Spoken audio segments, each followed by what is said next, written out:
Assalamu alaikum bratан. Алейкум. Белге эмне болду братан? Биз ким билесиң да 15 бала менен баягыдай эле көйдөк айылдагылар келет да футболдон кийин ажатташ кирдим да чаптым бели ооруду. Канча эле алардан? 15 дедим үкүм. 15 эмес болуш керек. 13 а братан? Мейли 13 Примерно жети. Эне мен билем же сен билесиң. Не болду сага май?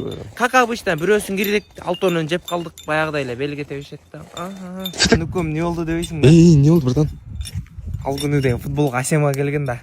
Жанагы алтоонун суурулуп чыккансың го. Футболдон кийин достойно эле Асеманын үйүнө провожать этип бардым да. Барсам 3 мужик күтүп турат өзүнчө эле. Бардым да резко. Ребята, вы что здесь делаете? Мен кутя тукум, не болду дедим да.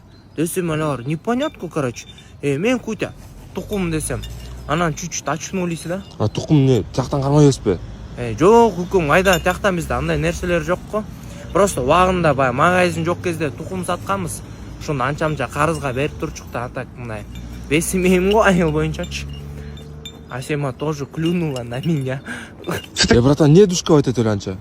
Белги ушул жерден жегем.